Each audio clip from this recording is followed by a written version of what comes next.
Prontinho. Bom, então, a doença de Alzheimer, né? Agora nós vamos falar de uma outra doença que ela é um pouco mais complexa no que a gente se refere à situação que o paciente acaba se encontrando, e mais do que o paciente, né? A questão mesmo emocional dos familiares, principalmente familiares próximos desse paciente. Então, os filhos, né, que muitas vezes aprenderam aí com os seus pais as práticas básicas, né, da vida, eram referências, e muitas vezes hoje estão numa situação de dependência desses filhos, mas não no sentido dependência, que quer dizer, né, pejorativo, de algo que está pesando, mas sim numa dependência, porque eles ensinaram tanto e hoje se encontram numa situação onde eles não conseguem ficar sozinhos, né, no sentido de eles realmente não, muitas vezes, entenderem aonde eles estão, muitas vezes confundirem o filho com os pais, né? Então, tem muito paciente com Alzheimer que se reporta ao filho como sendo o pai, a mãe, né? Porque eles acabam buscando novas referências para eles, porque existe um comprometimento muito importante em nível cerebral, né? Por quê? Porque ele passa a ter um acúmulo de proteína beta-amiloide que acaba, consequentemente, promovendo uma resistência à ação da insulina.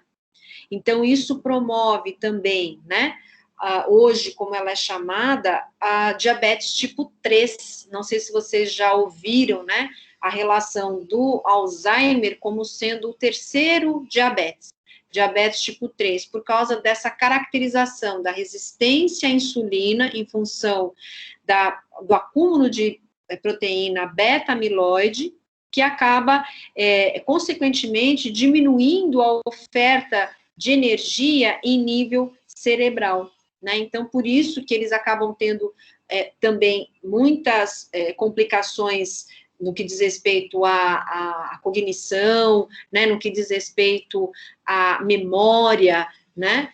Porque essa ausência, muitas vezes, de glicose em nível cerebral acaba colaborando aí para esses esquecimentos, né, essas confusões, muitas vezes, que os pacientes acabam tendo, né, e aí são pacientes que ficam mais dependentes.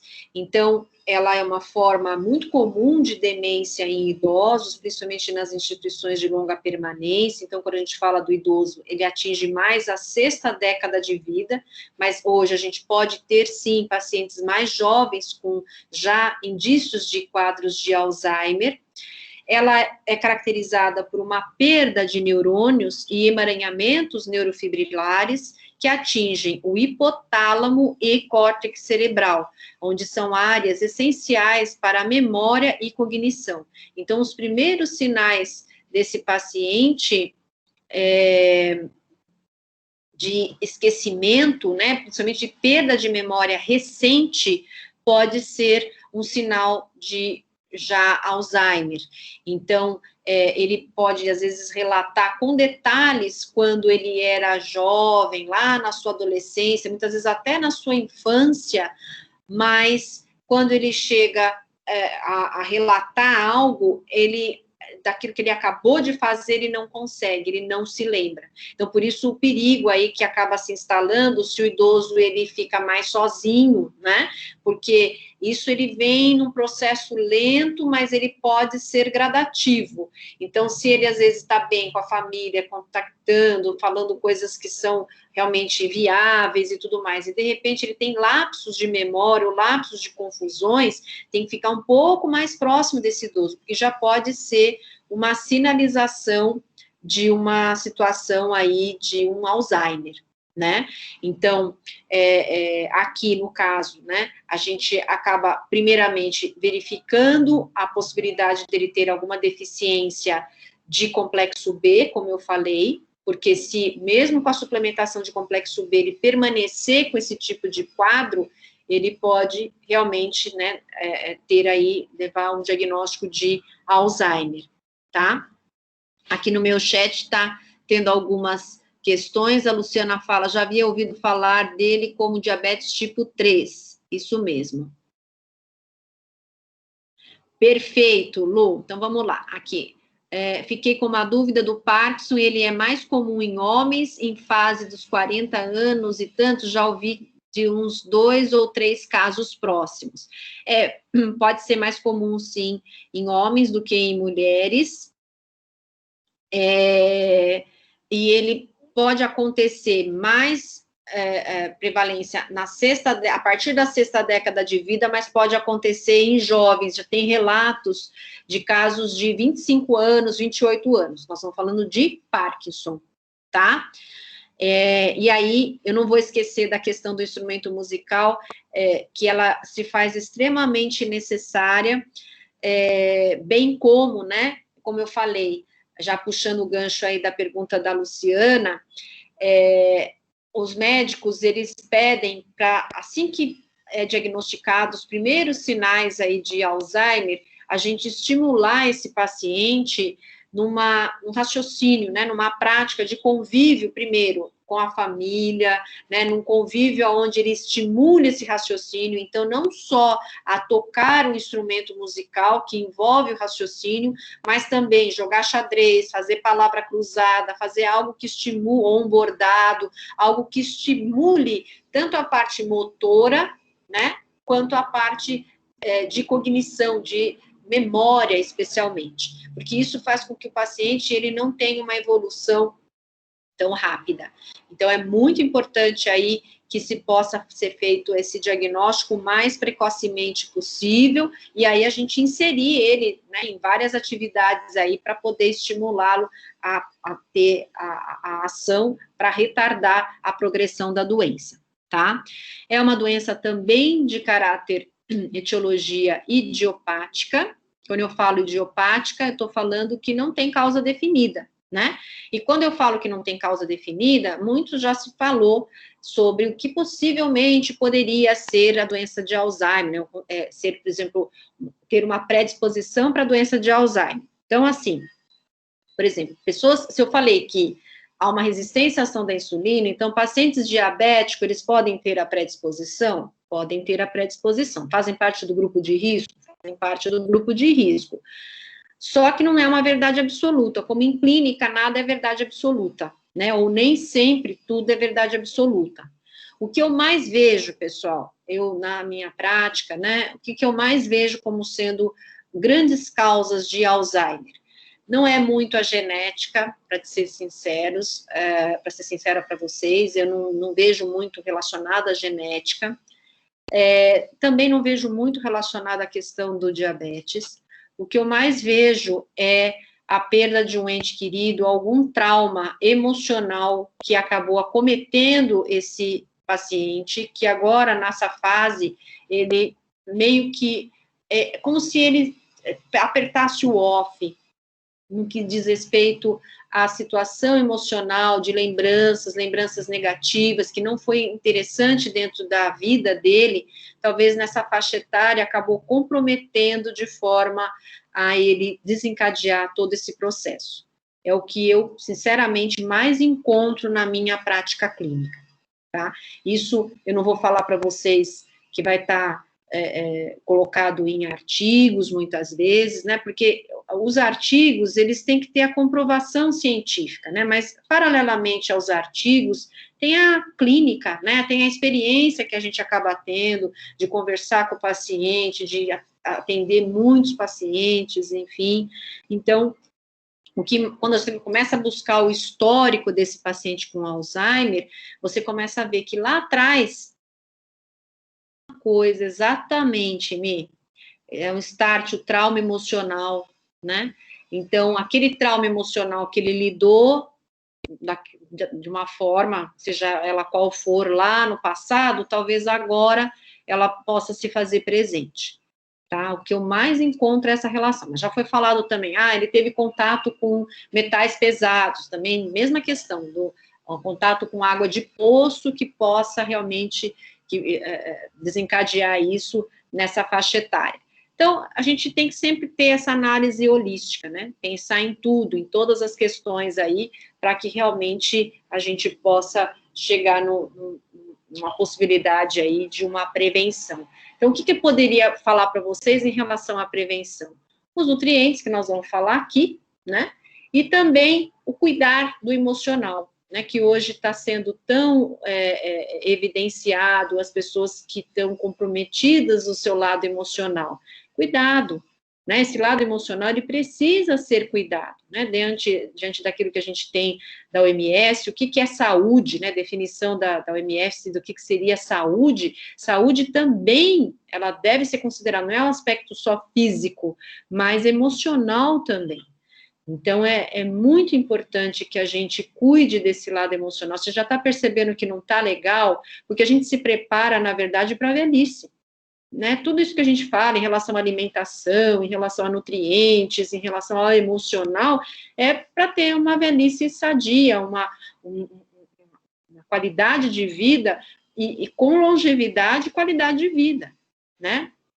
Então, é muito importante que a gente pense também nesses aspectos, que possa até, num caráter preventivo aí, né, e essa alimentação adequada, né. Então, é algo que a gente acaba tendo aí um destaque bem relevante, mas isso que eu falei não vai estar em livro, não vai estar em artigo, enfim, é a experiência que eu gosto de compartilhar com vocês, tá? Tem sido feito também um exame de retina, que esse é um estudo, na verdade, que ainda está em processo, é um estudo alemão que avalia a retina do paciente e prevê o diagnóstico 20 anos antes, diagnóstico de Alzheimer 20 anos antes. Então, de acordo com a característica da retina, que eles não referem exatamente o que, né, porque faz parte de um estudo, talvez até uma questão sigilosa ainda, é uma forma de investigar e já ter um diagnóstico 20 anos antes. A Mirene colocou aqui, e também sobre pacientes com histórico de depressão bipolar como predisposição. Aí, ó, tá vendo? Já tá saindo alguns indícios, né, Mi, dessa questão aí que é relevante, né? Então, olha lá, cuidado do emocional mesmo, né? Dentro desses objetivos do tratamento, primeiro é o de manter ou recuperar o estado nutricional. Então, mais uma vez, o cuidado de eu avaliar esse paciente. Aí eu quero também, de acordo com a minha experiência clínica, apontar para vocês, mais do que você saber aferir direitinho, verificar a dobra cutânea, verificar a questão de não ter pensar pele e não, muitas vezes, massa de gordura e massa muscular, tomar alguns cuidados ao adentrar o quarto de um paciente com Alzheimer, se ele estiver, logicamente, lá internado, nessa instituição de longa permanência. Por quê? Porque como ele tem algumas alterações de humor, que isso já faz parte, inclusive, da doença, a hora ele está extremamente carinhoso, dócil, pode ser que tem momentos que eles estejam mais combativos. E nesses momentos combativos, eles podem realmente machucar você, né? Porque ele está tentando se defender, né? Na cabecinha dele, ele não está fazendo por mal, porque ele não está tendo consciência daquilo que ele está fazendo. Então, é importante que a gente, ao adentrar esse quarto, faz uma sondagem, né, de que o que está acontecendo com esse paciente, como é que ele está, qual é o humor dele naquele dia, e aí, se for o caso, você faz a aferição lá das dobras, faz lá a avaliação antropométrica, se não, volte um outro momento, tá? Que às vezes ele pode ser colaborativo, ora não. Evitar a constipação, né, porque também, não que tenha alguma relação com medicamento, mas pode ter relação aí com um desconforto, né, e pensando num paciente idoso, eles podem ter a obstrução, né, intestinal, por formação de fecaloma, às vezes ele fica dias sem evacuar, e isso pode gerar um desconforto muito grande, onde ele tem que ser submetido àquela enteroclisma, que é a lavagem intestinal. Então, para que não ocorra isso, né, que é mais uma intervenção aí que vai ser mais complexo para um paciente que não tem Alzheimer, imagine para um paciente com Alzheimer. Então, a gente tentar aí observar isso ao longo de um processo e trabalhar com uma dieta laxativa, se for o caso. Incentivar o paciente a alimentar-se sozinho, aí pensando no gancho de não só tocar o instrumento, mas também da parte da alimentação, tentar fazer com que ele perceba a necessidade de levar esse alimento à boca, né, o que ele tem que fazer, porque muitas vezes ele desaprendeu tudo, ele põe o alimento na boca, ele não sabe o que ele tem que fazer. Então, é importante que a gente oriente esse familiar, esse cuidador, de reensiná-lo. Né? Então, uma das práticas da parte da alimentação é também fazer isso. Olha, eu vou dar um pãozinho aí com, por exemplo, uma bisnaguinha que seja macia, né? E não tenha nenhum risco, por exemplo, dele ter algum engasgo, isso também é importante, né? Porque é um paciente que do primeiro para o segundo ano, ele pode perder até 20% da massa muscular. E isso compromete o processo de deglutição, porque para a gente deglutir, a gente precisa ter músculo, já falei isso para vocês aqui. Então, se você descobrir também que ele tem internações de repetição por conta de uma pneumonia, que pode ser oriunda de uma broncoaspiração, o paciente ele bebe o líquido, ele tosse, né? Então, já é um sinal que você tem que investigar uma possibilidade de uma disfagia. Então, encaminhar para o fonoaudiólogo, ele vai fazer lá o videodeglutograma. Então, aqui, mais do que o Parkinson, há uma probabilidade maior dele ter disfagia. Então, por isso, a gente vai ter que ficar um pouco mais cuidadoso aí na hora de oferecer esse alimento, sempre assistido, mesmo que você dê para ele alimentar-se sozinho, né? Oriente o cuidador a fazer isso, mas ele tem que estar constantemente assistido. Tá? Porque ele não tem condição de ficar sozinho nunca, ok? Bom, em relação ao tratamento dietoterápico, quanto às calorias, nós vamos trabalhar aí com 35, tem duas opções, ó, ou eu uso 35 calorias por quilo de peso ideal, porque aí é uma prática que a gente já adota independente do peso atual dele, ou então eu faço da mesma forma que eu fiz lá no paciente com Parkinson, só que aqui eu vou atribuir não só o fator injúria, mas também o fator atividade. Então, eu uso o Harris Benedict, a mesma condição, se ele for sobrepeso ou obeso, eu desconto desse Harris Benedict 10%, vezes o fator atividade, então eu vou colocar aqui no chat, ó, fator atividade, se ele for um paciente acamado, aquele que fica todo o tempo no leito, eu vou dar 1,2 de fator atividade. Se ele for, porque o que acontece? Também uma outra particularidade aí para falar para vocês, né? O paciente com Alzheimer, ele vai tendo uma perda tão grande que não se sabe a causa, por ser uma doença degenerativa, né? Uma perda tão grande de massa muscular e massa óssea, especialmente, também associada à idade, mas não é só por causa disso, é também muito por causa da doença, que ele vai se transformando no leito na posição de feto. Então, isso dificulta ainda mais a aferição de dobra cutânea, de verificação de massa muscular, enfim, né? Então, se ele ficar todo o tempo no leito, é 1,2. Se ele estiver fazendo movimentos, ainda que pequenos, mexe os bracinhos, as perninhas, anda no quarto, senta na poltrona, enfim, então, movimentos leves, que a gente consideraria 1,25, seria o valor atribuído. E para casos de deambular, que é o caso de ele sair para dar umas voltinhas, mesmo na instituição de longa permanência, você vai atribuir 1,3, tá? Então, isso de fator atividade. De fator injúria, vai depender se ele tem ou não doença associada e o grau, né, dessa complexidade da doença, do catabolismo dessa doença. Você pode usar de 1,3 a 1,5 de fator injúria. Tá? Então, a gente atribui fator atividade e fator injúria também. Normalmente, a gente usa esse cálculo do long, mas numa situação em que o paciente está internado, está institucionalizado, né? Para pacientes que você vai tratar mais em nível ambulatorial, de consultório, dá para a gente usar essas 35 calorias por quilo de peso tranquilamente, tá? Então, nós temos aqui, né, a distribuição de proteínas, lipídios, carboidratos. Então, quero falar um pouco aqui cada uma delas. O valor atribuído, segundo a DRI, é de 10 a 35% de proteínas. Eu acho muito complicado a gente usar 35%, embora isso esteja, é por isso que eu falo, né, é bom sempre a gente associar com a nossa prática, né, porque quando você pega 35% de proteínas, dependendo do valor calórico, vai dar uma quantidade de proteína absurda, que a gente vai ter um problema de administrar, primeiro, pela acuidade da cavidade oral, né, muitas vezes por causa da falta de dente, às vezes a questão da disfagia mesmo, né, e às vezes o volume que é utilizado é muito grande, e às vezes acaba ficando impraticável, e não precisa chegar nas 35% de proteínas para você melhorar um quadro de catabolismo, melhorar uma sarcopenia. Você pode usar 1,5 até 2 gramas por quilo de peso, que vai conseguir controlar, colaborando aí com uma dieta que tenha calorias, que vai fazer um balanço nitrogenado positivo. Então, às vezes, não precisa chegar nas 35% de proteínas, tá? Deixa eu ver uma pergunta aqui da Bianca.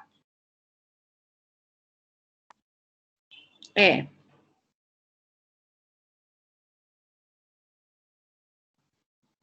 isso mesmo, viu, Bianca? Então, a Bianca está perguntando aqui, né, se, dependendo dos casos, ele vai evoluir para uma via de administração alimentar enteral, que seria uma sonda, né, nasogástrica, ou nasoenteral, ou uma gastrostomia mesmo, né, que é a sonda colocada já direto lá no estômago.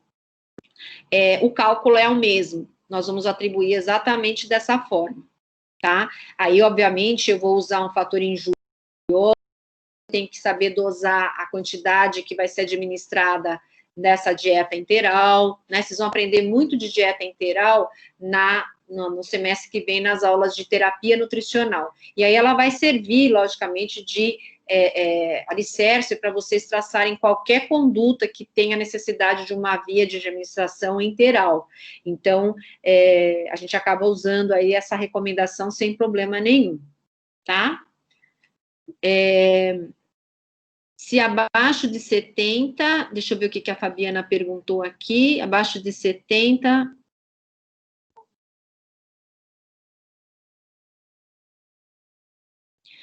Acho que eu entendi a sua pergunta. Veja se é isso, Fabi.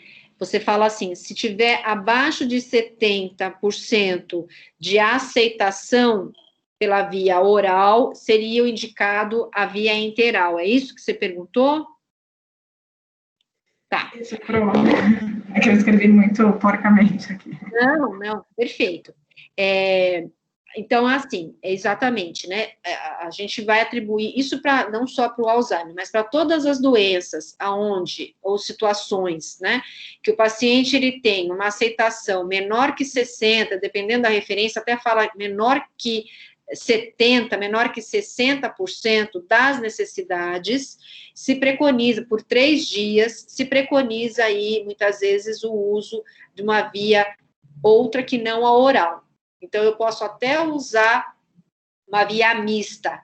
Eu posso, para não desestimular totalmente o paciente, né, eu mantenho a via oral, só que eu já ponho uma sonda para manter aquela dieta que vai ser adquirida involuntariamente, de uma forma a garantir esse estado nutricional, tá? Mas eu tenho esse critério aí para ser adotado, para não deixar ele desnutrir tanto. Então, eu posso usar, no começo, a via oral mais essa enteral, e aí, se ele não está comendo nada de via oral, eu já uso a via enteral direto, né, ou por uma gastrostomia, como eu falei, coloco uma sonda lá no estômago, e aí eu administro tudo por ali. Tá? Uma outra questão também, né, é usarmos o suplemento. Nós vamos falar de suplemento aqui, porque a via enteral, pessoal, é uma via, mesmo que o paciente ele não tenha consciência do que está acontecendo, né, com ele, ela é uma via que é a última que nós devemos utilizar considerando a qualidade de vida do paciente, né? Então, se o paciente ele tem ainda um comprometimento cognitivo, ele muitas vezes não sabe o que está acontecendo com ele, é muito fácil ele sacar essa sonda. Então, vamos trabalhar primeiro, né? Esgotando a via oral, então eu começo com a via oral, então ele já está começando a diminuir a ingestão alimentar, então menor que 70%, 60%, então já entro com um suplemento oral, que ele seja proteico-calórico, tá? Ainda oral, então aqueles suplementos aí que vocês vão ver daqui a pouquinho eu falar, e ainda assim, não está gostando do suplemento, não toma o suplemento, não consegue atender as necessidades dele, aí nós vamos usar a via enteral, que aí seria a sonda nasogástrica ou nasoenteral ou a gastrostomia, tá? Então, é importante que a gente pense, né, nessas questões aí, porque senão já usa a via enteral, já põe uma sonda no paciente, calma, né? Acho que eu sei que existe ansiedade por parte da equipe, mas não use o paciente como um protocolo engessado. Tem que conversar com ele, né? Veja se ele não começa a aceitar melhor, às vezes, a forma como você coloca esse suplemento. Então, esgote mesmo, tenha consciência de que quando você optou pela via enteral, é porque não teve condição de usar essa via oral, tá? Porque a gente acaba tendo aí muitos pacientes depressivos por conta de usar a via enteral, porque às vezes o maior prazer dele, né, é usar essa via de administração alimentar, né? Se esgotou tudo, ainda não pode nem sentir o sabor, né, dos alimentos, acaba ficando mais complicado aí, tá? Mas tem casos que não vai ter jeito, a gente vai ter que adotar e não vai ter como, né? Como eu estava falando para vocês, né, da questão da proteína aí, então, a gente pode usar em torno de 1,5 a 2 gramas por quilo de peso. É importante a gente, se aquele paciente ele está mais depressivo, ele está com um humor muito alterado, a gente trabalhar com o triptofano. Então, a gente começa trabalhando com o triptofano, usando aí, muito provavelmente, as fontes naturais, né, desse triptofano. Então, eu posso adotar, por exemplo, o ovo como importante fonte de triptofano, eu posso adotar, por exemplo, o queijo parmesão, eu posso usar a semente de gergelim, a semente de girassol, né, a carne de ave, né, que mais? O próprio leite, né, já que nós estamos falando de queijo parmesão, leite e derivados também como fontes, principalmente se o paciente está tendo um sono muito agitado, eu fazendo um paralelo aqui, para aqueles pacientes que não têm um sono restaurador, eu tenho dado fontes de triptofano antes dele se deitar, para que ele possa, como sendo aí um precursor da serotonina, ele possa usufruir, né, dessa possibilidade de liberação de serotonina para ter um sono mais restaurador. Então, nesse caso, eu posso utilizar ele primeiro alimentação e depois como uma complementação, não extrapolando a UL aí, e aí eu uso, né, 250 a 1.000 miligramas por dia. A Moara está falando, o triptofano como suplemento não pode ser usado junto com antidepressivos, né? Olha, o suplemento, a gente, dependendo da quantidade que você vai preconizar em nível de suplemento, não sendo uma dosagem muito, muito alta, dá para a gente usar, sim, com os antidepressivos, tá? O que não pode, né, é extrapolar muito ao L, que é algo que a gente nem pode fazer, aí pode ter realmente alguma interação aí. Mas, do contrário, não, tá? É lógico que eu sempre falo para vocês, vamos extrapolar na quantidade de alimentos naturais. Depois a gente usa, se for o caso, o suplemento, tá? Nada. Os lipídios de 20% a 35% e os carboidratos de 45% a 65%. Então, aí, pensando, né, na questão de ser um diabetes tipo 3, cuidado com alimentos de alto índice glicêmico, né, junto, se vai usar alimentos de alto índice glicêmico, mas o meu paciente, ele adora o pãozinho dele do café da manhã, não tem problema, Usando o pãozinho, que é um alimento de alto índice glicêmico, junto com uma fibra solúvel, a gente retarda, né, esse esvaziamento gástrico, controla mais o índice glicêmico. E aí não seria tão problema eu usar, né, o alimento de alto índice glicêmico, às vezes um docinho que o paciente queira, né? Fabi, o kiwi também auxilia na produção de melatonina e serotonina? Sim, com certeza. Outra dúvida, alguns estudos sobre coenzima Q10 e Alzheimer, o que você acha? Eu acho bem interessante, né? Porque a coenzima Q10, ela trabalha muito a questão de combate de radicais livres, que seria também interessante. Aliás, até eu ia falar isso mais para frente, mas acho que já que nós estamos falando em questão de suplementação, eu recebi um representante da Nestlé no meu consultório e ela me deu esse suplemento da Nestlé, chamado Nutrem Cell Triangle Protect. Ele é um suplemento à base de aminoácidos, vitamina C, E, B2, minerais zinco, selênio e fósforo. Então, ele age muito no combate aos radicais livres. Tá dando para vocês visualizarem, ó? Então, eu vou falar de outros, então esse também é uma opção, tá? Então, não vão achar que eu estou vendendo aí produto da Nestlé, pelo amor de Deus, hein? É mais um que a gente pode colocar aí dentro da nossa prática, né? É um produto bastante novo, eu ainda não tive experiência aí de usá-lo, mas eu vou tentar, eu ganhei, né, um sachêzinho desse suplemento, e ele tem um sabor de limão. Vou colocar aqui, Mi.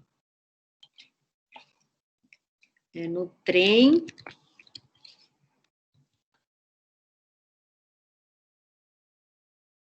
Cell Triangle.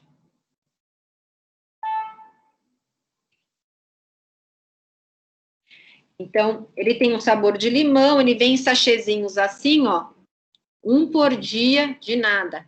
Um por dia, que é o que é preconizado aqui. Ele tem em torno de 14 calorias e tem 1,6 gramas de proteínas, ele é a base de cisteína e glicina, tá? E aí tem uma proposta boa em relação a zinco, a fósforo, a sódio também ele é mais controlado, vitamina C, E, B2, enfim, né? Então, poderia ser usado tanto no paciente com o Parkinson, quanto o que tem Alzheimer. E mais uma questão, só tomar cuidado se o paciente for renal crônico, esse não, porque tem o quê? Fósforo. Lembrando que o renal crônico, ele pode ter, né, a questão aí do fósforo sendo acumulado nos níveis sanguíneos, porque o rim não funciona mais, não consegue excretar, tá? Bom, consistência que mais atende o nosso paciente. Pastosa. Então, aquele paciente que já tem um diagnóstico de disfagia, nós vamos usar a pastosa batida com líquidos espessados. Espessados na consistência mel, néctar, na consistência pudim, né? Às vezes também pode chegar a um nível mais grave aí de disfagia, onde ele tem que usar a consistência pudim. Então, eu preciso também saber, né, qual é a quantidade aí que eu vou usar de espessante, qual espessante, para poder minimizar os quadros de broncoaspiração. Principalmente se aquele paciente ele fica mais deitado, encurvado, né? Enfim. Aqui, em relação a oferecer um prato de cada vez. Por que oferecer um prato de cada vez? Então, se eu tenho um paciente que ele está resistindo o ato de se alimentar, eu não posso confundir ele. Porque se você oferece um monte de coisas tudo ao mesmo tempo agora, o que pode acontecer? Ele resistir, não quero comer nada disso, né? Então, se você vê que ele está resistindo, você vai colocar um prato de cada vez. Então, um prato com arroz, com uma carninha, né?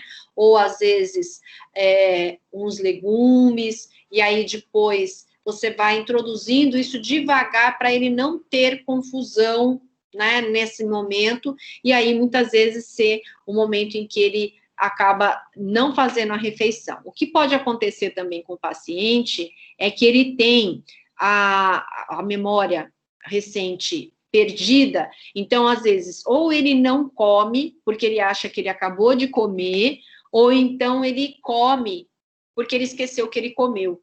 Então, a gente também vai ter que trabalhar esse aspecto aí, tá? O que mais preciso oferecer aqui? Alimentos que possam ser consumidos com as mãos. Então, você vai avaliar. Meu paciente, ele pode comer uma bisnaguinha de leite com requeijão? Pode. Então, eu vou dar na mãozinha dele, assistido pelo familiar ou pelo cuidador, se ele está comendo de forma adequada. Ou então, uma fruta, né? Ou então, um biscoitinho, de forma que ele mesmo, ele tenha essa, digamos, entre aspas, né, uma autonomia, para que realmente ele consiga aí não ter nenhum tipo de situação que possa comprometer o estado geral dele. Considerando aí os fluidos, principalmente à noite, porque às vezes a noite é o momento em que mais ele vai se repousar mesmo, né? Tá certo que tem alguns idosos que acabam repousando durante o dia, mas especialmente à noite, porque às vezes o idoso ele coloca o líquido na cavidade oral e ele não sabe que ele tem que deglutir.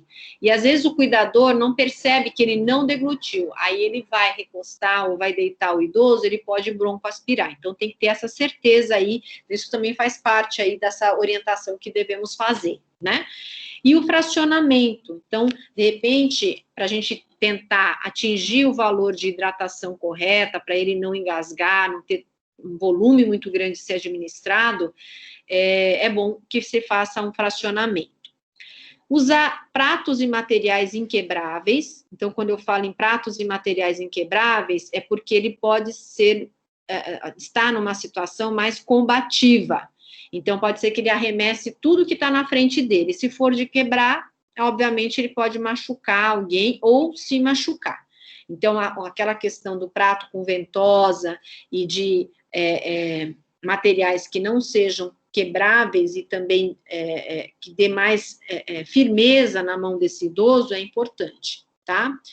Deixe que o paciente o imite na hora das refeições. Eu acho que o maior desafio, né, por parte do familiar é encarar aquilo como sendo normal, né, e voltar a estaca zero, né, no sentido de você ensinar as práticas básicas para o seu pai, a sua mãe com Alzheimer, porque às vezes você coloca esse idoso à mesa e ele simplesmente não sabe nem por onde começar. Você colocou lá o garfo, a faca, enfim, e ele não sabe o que ele tem que fazer.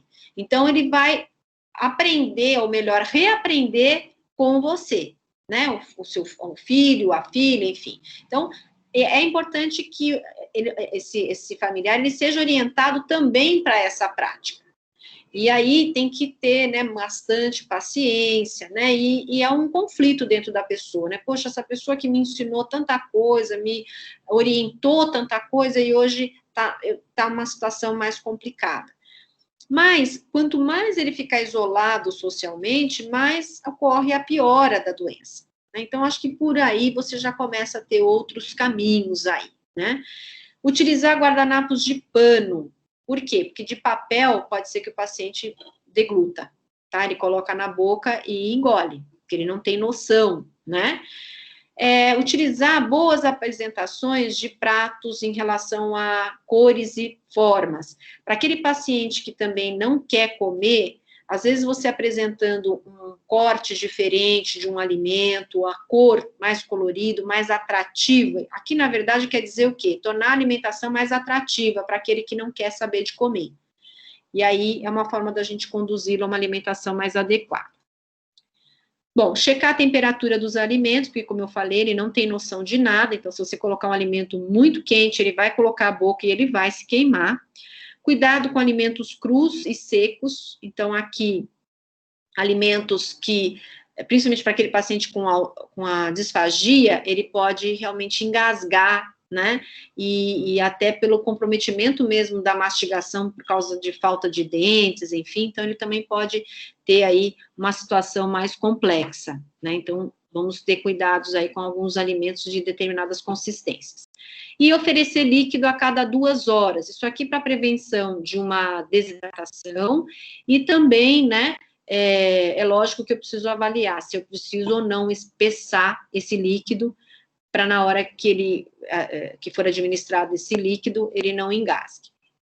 Em relação a alimentos fontes que devem sempre estar presentes na alimentação desse paciente com Alzheimer, então seria, né, o alimento aqui à base de cálcio, né, então, os alimentos fontes de cálcio, então, aquela mesma história, né, eu vou avaliar cálcio total, cálcio ionizável, e aí eu vou ver a questão de usar ou não o cálcio como uma prevenção aí de uma osteopenia, ou um tratamento, né, osteopenia, osteoporose, o zinco, que acaba sendo um potente antioxidante, nós já falamos aqui, inclusive, da questão neurológica, né, que promove sinapses, enfim, a vitamina B12, e vitamina B6, principalmente no que diz respeito a todos os sistemas, e também a questão imunológica, e também a possibilidade dele ter aí uma redução de absorção por conta da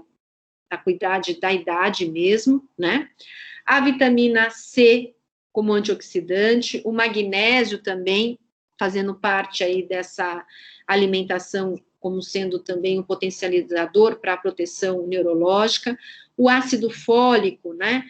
Quando a gente fala em ácido fólico, nós estamos falando aí de imunidade, porque o ácido fólico, ele melhora as vilosidades intestinais, então você melhorando as vilosidades intestinais, você melhora a capacidade absortiva. E melhorando a capacidade absortiva, você consegue melhorar a imunidade, né, potencializar a absorção de todos esses nutrientes aí que nós estamos falando, né. Então, por isso que às vezes se faz necessário usarmos não só alimentação, mas uma suplementação também. Tem alguns estudos que estão cada vez mais sendo realizados quanto à cúrcuma, então, estudo em laboratório... Professora. Oi, desculpa. Você pode repetir do magnésio, por favor? Do magnésio, né, a gente tem aí, ele age, deixa eu voltar aqui no magnésio. Então, o magnésio, ele acaba tendo, ele é um anti-inflamatório, age como um anti-inflamatório, né, e ele também protege o sistema nervoso. Então, a gente pode ter benefícios aí quando a gente trabalha com esse magnésio na doença de Alzheimer. De ácido fólico, conseguiu pegar? Consegui, sim, da imunidade. Obrigada. Nada. Então, como eu estava falando, da questão da cúrcuma, né? Então, estudos em laboratório têm mostrado que a cúrcuma reduz placas beta-amiloide. Lembra que eu falei que uma das características da doença é o acúmulo de placas beta-amiloides? Então, o que foi visto, né? Que retarda a degradação de neurônios, atuaria no sistema imunológico e ainda ajuda o organismo a eliminar metais pesados. Apresenta ainda a capacidade anti-inflamatória e antioxidante que atuariam justamente em processos causadores da doença de Alzheimer. Por isso, quando a gente fala muito de anti-inflamatório aqui, né, é por conta dessa questão aí, dessas consequências da própria doença, tá? Só que essa capacidade de absorção, ela é baixa quando você usa só a cúrcuma. Porém, quando você associa com a pimenta, aumenta a biodisponibilidade. Então, aí a gente poderia usar essa grande tempero, né, especiaria, que é indiano, que é o curry. Então, a gente poderia utilizar para maior biodisponibilidade dessa cúrcuma. Eu só peço para tomarem cuidado, porque a cúrcuma, ela age como anticoagulante. Então, se o paciente já estiver tomando anticoagulante, não é indicado usar a cúrcuma, senão ele pode ter quadros aí de hemorragia, né? Ainda, né, pesquisadores referem que a associação entre o consumo de curry e as funções cognitivas em 1.010 idosos, olha, é bastante, hein? 1.010 idosos asiáticos, numa faixa etária de 60 a 93 anos, o que o estudo encontrou? Que aqueles que ocasionalmente comem tempero, pelo menos de uma vez ao mês, ou faziam com frequência maior, o que foi observado? Tiveram performances melhores em testes que viram que as funções cognitivas eram melhoradas, né, comparadas àqueles que nunca consumiam. Então, pelo menos, né, uma vez por semana consumir o curry foi melhor do que nunca consumir em relação à melhora das funções cognitivas. Então, muito bem-vindo aí para nós, né, essa cúrcuma. Só que tem que tomar cuidado, inclusive, com a dose. Então, olha lá, ó. O que é preconizado como ideal? Uma colherinha de café até 2 vezes ao dia, tá? Bom, as doses menores, 2,5 a 5 microgramas de curcumina por mililitro, produziam um efeito antimutagênico, enquanto que a dosagem mais alta, então, é fácil às vezes, né? Pega lá o pó de cúrcuma, ou até mesmo curry, e polvilha lá em cima de uma preparação e não coloca nenhum tipo de critério para dosagem. Olha lá, dosagem alta, 10 microgramas por mililitro, provocou reação contrária, mais mutações do que as observadas nas células não tratadas com curcumina. Então, tomar cuidado aí nessa dosagem, né? Até tem algumas falas, né, do tipo, se a gente traduzir, né, os nutrientes aí, para virar uma toxicidade, é só a dosagem que a gente vai ter que virar, de uma dosagem adequada, é um paradoxo, né? A dosagem adequada, ok, mas se extrapola aquela dosagem, vira um veneno. Então, devido à toxicidade que causa e aquilo que vai, ao invés de melhorar, vai acelerar o processo catabólico, enfim, tá? Bom, agora eu quero falar para vocês em relação a romã, né?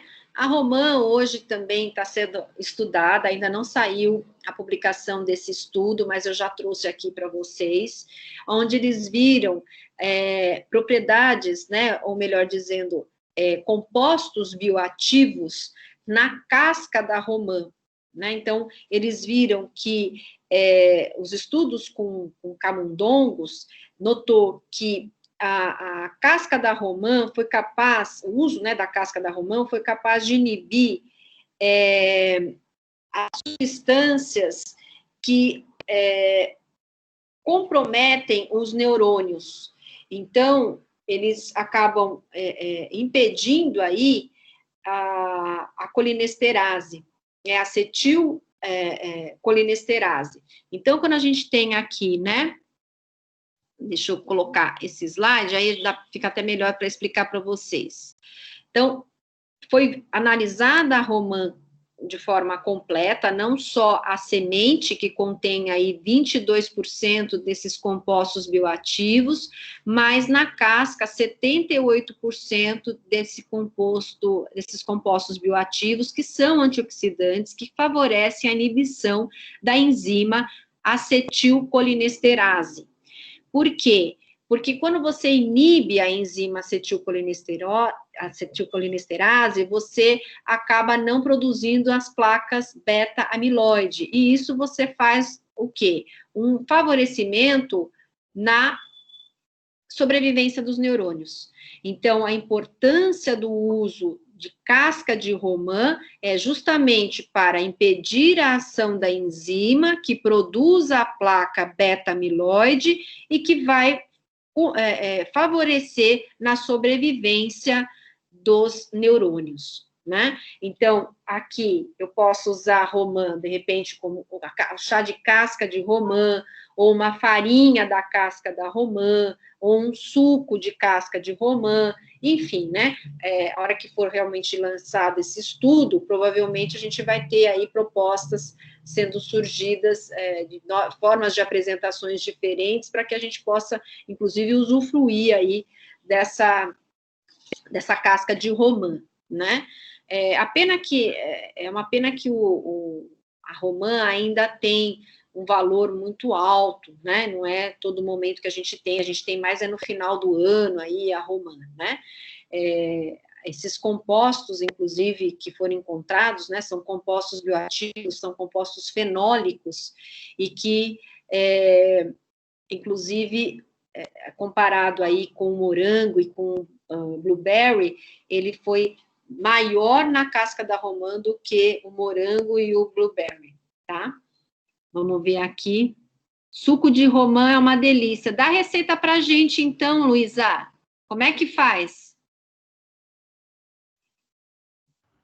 Ah, eu tomava muito quando eu morava em Israel. Aqui no Brasil eu nunca tomei.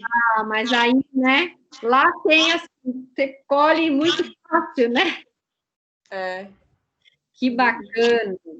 Tá vendo? Já teve uma medida protetiva aí, hein? É. Muito legal. Não lembra da receita, então?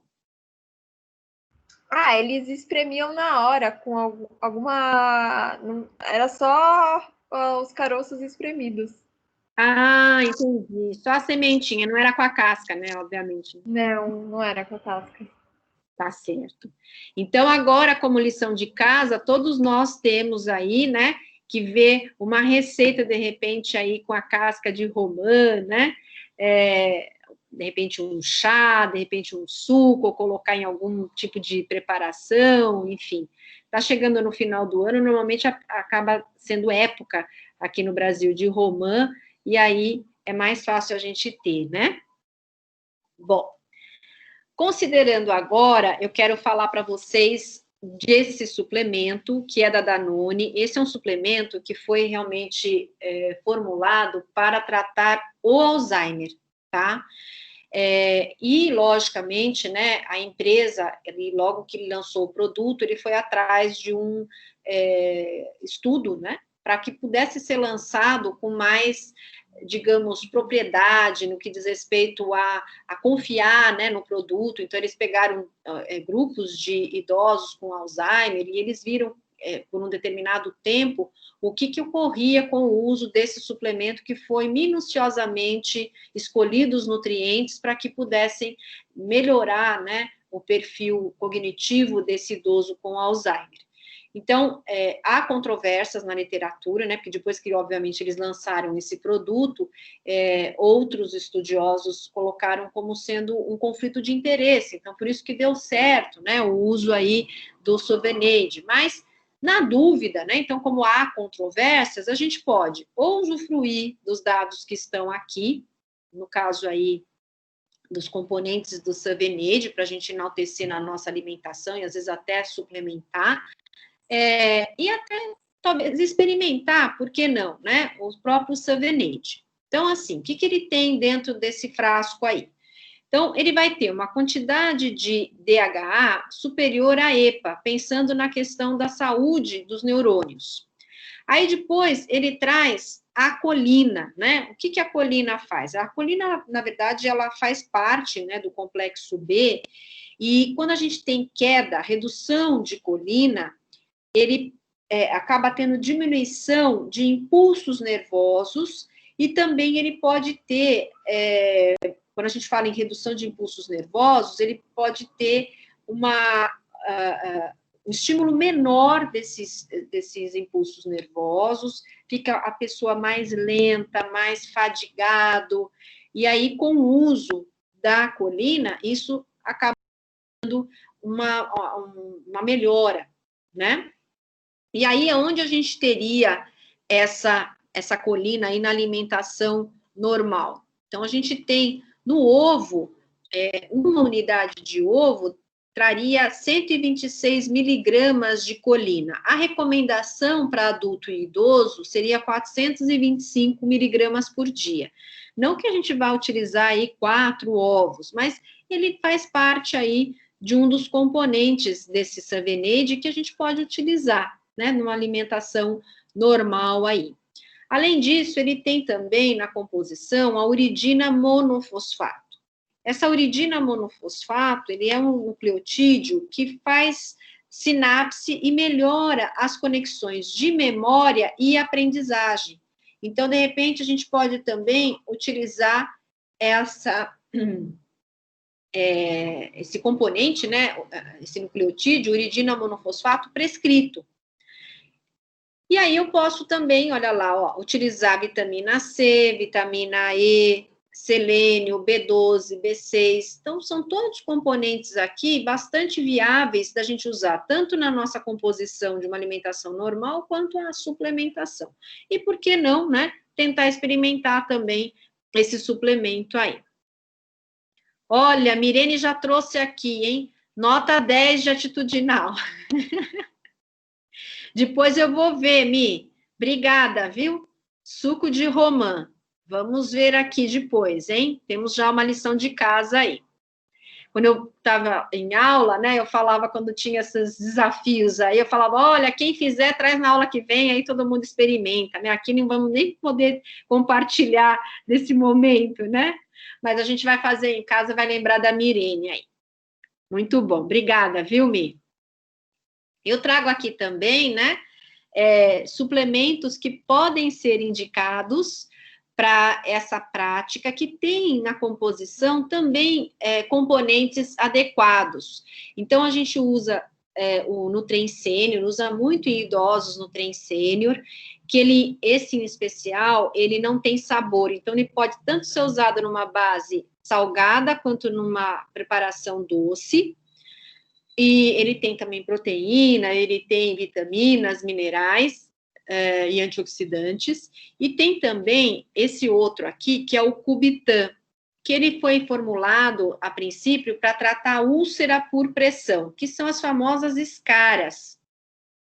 Mas, como ele tem uma composição boa, a gente pode usar também nos pacientes com Alzheimer, tá?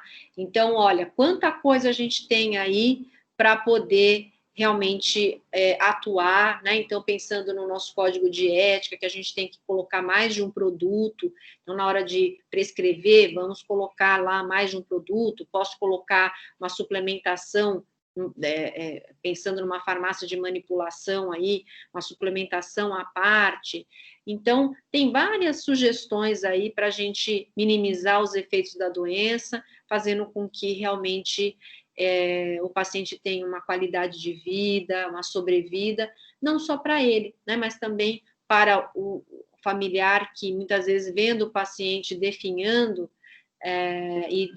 ele acaba ficando também mais entristecido, né, vê que não tem, fica numa situação que não consegue, né, refém da situação, não consegue melhorar esse paciente que é tão querido, né, que muitas vezes é um pai, uma mãe, um avô, uma avó, né, então temos muito por fazer aí por esses pacientes também. Dúvidas até aqui?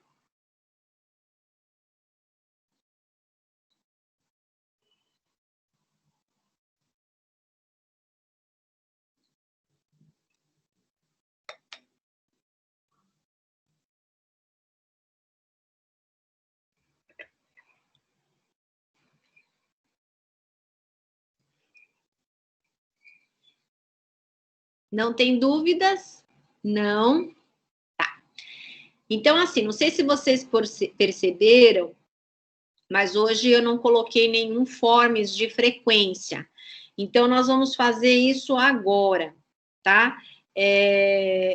Eu deixei realmente para colocar no final, porque a aula, a formas que eu vou colocar agora, ele tem a ver com a nossa aula, e como ela iria ser síncrona, não teria como vocês responderem antes da aula. Então, agora eu vou postar, mas eu vou dar também um prazo de até a 1h da tarde de amanhã, que corresponderia aí às 24 horas, para responder esse forms de frequência. Tá bom, gente?